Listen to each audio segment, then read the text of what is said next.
नमस्ते जी। स्वामी जगदीश्वरानंद सरस्वती जी द्वारा रचित पुस्तक कुछ करो कुछ बनो का यह 9वां भाग है। आज का हमारा विषय है स्वाध्यायशील बनो। वैदिक धर्म में स्वाध्याय की महिमा पर प्रभूत प्रकाश डाला गया है।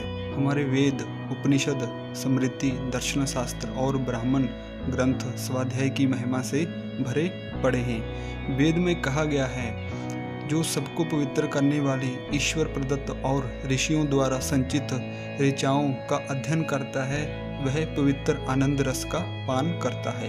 ऋग्वेद का यह वचन है। प्राचीन ऋषियों और महर्षियों ने भी स्वाध्याय करने पर बड़ा बल दिया है। उन्होंने इसे बहुत बड़ा तप माना है। इस स्वाध्याय के लिए लोग अपने प्राणप्रिय पुत्र और पुत्रियों को नगर और ग्रामों से दूर जंगलों में बैठा दिया करते थे।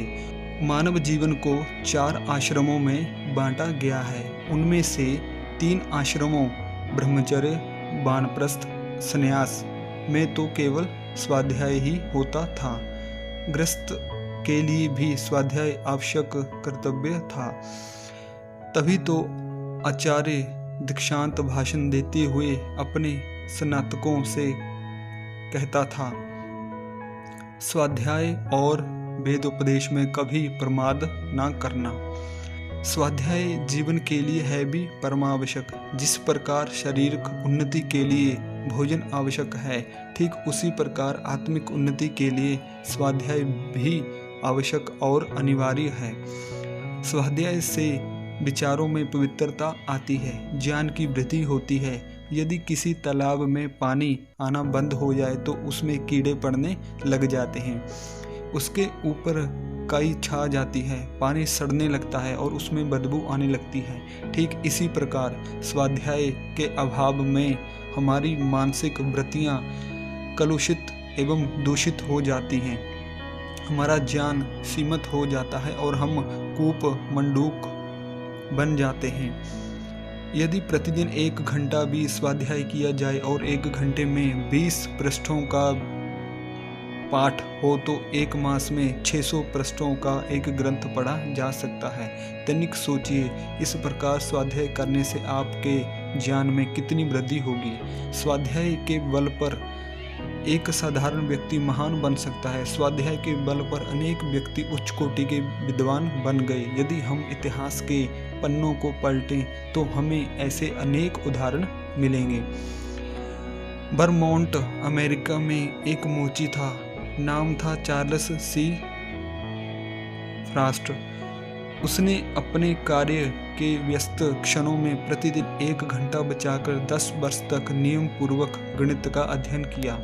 केवल 1 घंटा प्रतिदिन स्वाध्याय करने के आधार पर वह 10 वर्ष में ही उच्च कोटि का गणितज्ञ बन गया। आर्य जगत के सुप्रसिद्ध विद्वान पंडित क्षेमकरण दास जी ने 55 वर्ष की अवस्था में संस्कृत पढ़ना आरंभ करके अथर्ववेद पर भाष्य किया, जो आज भी सर्वोत्तम माना जाता है। मैं स्वयं भी किसी गुरुकुल आदि में शिक्षा ग्रहण नहीं कर सका। मैं जो कुछ सीख पाया हूँ उसका श्रेय स्वाध्याय और श्रवण को ही है। कैसे ग्रंथों का अध्ययन करें? हमें उत्तम ग्रंथों का स्वाध्याय करना चाहिए। स्वामी शिवानंद जी ने एक स्थान पर लिखा है, सद्ग्रंथ इस लोक के चिंतामणि हैं। उनके अध्ययन से सब चिंताएं मिट जाती हैं, संशय पिशाच भाग जाते हैं और मन में सद्भाव जागृत होकर परम शांति प्राप्त होती है। श्री लोकमान्य तिलक जी का कहना है, मैं नरक में भी अच्छी पुस्तकों का स्वागत करूंगा, क्योंकि इनमें वह शक्ति है कि यहाँ ये होंगी वहाँ स्वर्ण बन जाएगा। वेद संसार साहित्य का मुकुटमणि है। संसार के पुस्तकालय में वेद सबसे प्राचीन पुस्तक है। न केवल भारतीय विद्वानों ने अपितु पाश्चात्य विद्वानों ने भी वेद की श्रेष्ठता के गीत गाए हैं। वेद अध्ययन से मनुष्य बड़े बड़े पापों से बच जाता है। यह बात यथार्थ है। इसे सिद्ध करने के लिए युक्ति और प्रमाणों की आवश्यकता नहीं है। संसार के समस्त पापों की जड़ है मन की अपवित्रता। स्वाध्याय के द्वारा मन धुलकर शुद्ध और पवित्र हो जाता है। फिर मनुष्य पापों की ओर कैसे झुक सकता है। अनार्ष, गंदे तथा भद्दे उपन्यास और नाटक पढ़ने का नाम स्वाध्याय नहीं है। इनसे मनुष्य का कल्याण नहीं होता, अपितु पतन होता है। जीवन पवित्र करने वाले, आत्मा का कल्याण करने वाले ग्रंथों को पढ़िए। संसार के महापुरुषों के जीवनों का अध्ययन कीजिए। उपनिषद, मनुस्मृति, रामायण और महाभारत का स्वाध्याय कीजिए।